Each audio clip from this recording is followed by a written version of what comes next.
The World Tour journey would prove to be an extraordinary adventure, a 25,422-mile run around planet Earth in 1,910 days, covering 35 countries on 6 continents to raise money and awareness for impoverished children. A staggering and unprecedented challenge for Serge and Nicole Rately. The couple mapped out a plan that would involve Serge running through foreign countries, while Nicole rode alongside him on a motorbike, towing a small trailer with everything they needed to live. They would run free around the world, stopping to visit underprivileged children in third world countries. They would document this trip on video, and Nicole would write extensively in her diary about the journey. They left Switzerland in February of 2000 for this incredible 5-year adventure. They had no major corporate sponsor and no support team. Nicole's duties while on the road were arduous and numerous. On a daily basis, she was responsible for driving the motorbike with the trailer attached, keeping pace with her husband at 7.4 miles per hour, maneuvering across unpaved areas in tough terrain, videotaping their trek,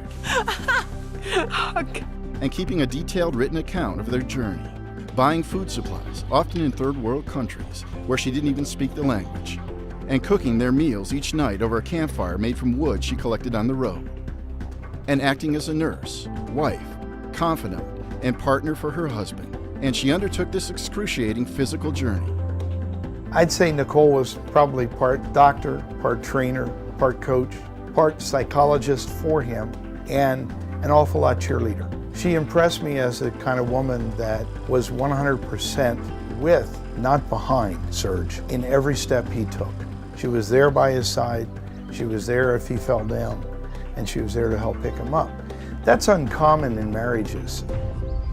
Only a superheroic female like Nicole could live without electricity, running water, modern showers, and toilets for 5 years, travel without protection in countries that deny equal rights to women, and spend 1,200 nights sleeping in a tent, unprotected from other human beings and dangerous wildlife.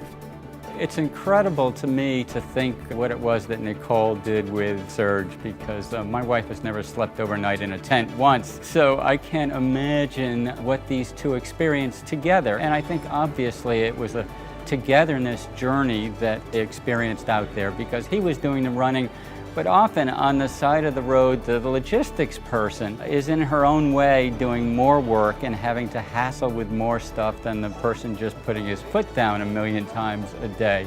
So for her to have stuck with him and experienced this with him and been such an integral part of the entire run with him, I think must have been a bonding experience that very few couples have ever had. Well, you have to remember that every day was not full of enthusiasm, because I was assisting a runner on foot, and I was going 12 kilometers an hour to always follow just a little behind the runner. That was the most difficult thing. With time on the World Tour, it became an unrelenting routine. The difficulties of everyday life on the road disappeared on the days when Nicole took on the role of surrogate mother to children she met in third world countries. Her maternal instincts and compassion ignited. She deeply cherished these encounters that seemed to erase all thoughts of her own hardship. I think a child who's born in such countries already knows from day one what his life will be like. He already knows that his life will be hard. And the children actually allowed us to succeed, because each day, whenever we had a little pain, we could think about the children. We were less fortunate, and that, I believe, gave us enormous strength in wanting to accomplish something for others, not only just for ourselves. And if we succeeded in completing the World Tour, it was because the strength that came from having the children around us. In the field, everything happens so spontaneously that when a child follows you, 10 of them, 20 of them, hundreds of children who were running after us, it was really pure happiness. For me, it was really important to take them in my arms, to play with them, to bring them a moment of security, of happiness. And I believe that what a child needs is for someone quite simply to give them some attention. Nicole also managed to give herself attention by always maintaining her femininity while on the road with her husband. I was gone 5 years, and I wanted to remain feminine, so I did it by embellishing myself with very few simple things. A little bit of lipstick here, a little bit of mascara, a little scarf, because the biggest misfortune for me was that I had very few clothes, and that was very hard as far as being a woman. Life on the road also meant dealing with severe and very personal traumas for Nicole.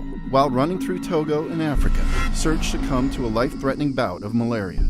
I was so bad condition I didn't remember, but Nicole said, you start to don't answer very well at my question. She was so afraid. She goes on the street and she came back with a doctor. And when he came on the hotel, he said directly to Nicole, if I don't make an injection to your husband to slow down the fever, he will die. And he gave me an injection to slow down the fever. That means if Nicole was not with me, probably I die. I will be not here today. As if Serge's life-threatening malaria wasn't traumatic enough, Nicole herself collapsed into a coma from the disease while traveling in Madagascar during the world tour. I had a very serious type of malaria, but I believe that I had so much inner strength in me, so much energy, that I didn't have the right to give up. And that, while in a coma, I fought to come back to life in order to live again. I knew that no matter what the diagnosis, I would return to the roads of the world. She was fantastic because that was probably a good reason to say, hey, my husband, I love the world tour, but I'm afraid or I don't want to keep going. And she never think about that. She never speak about that. She just keep going. As a consequence of my coma, it was very difficult to manage things. For 7 years, I had epileptic seizures, and that was extremely difficult as a woman because they came with very little warning time. Nicole risked everything, her financial stability, her health, and even her own life to join Serge on this epic journey. It was just the two of them against the world. Behind every great man is a woman, and behind every great woman like Nicole is unwavering determination, courage, intelligence, and compassion.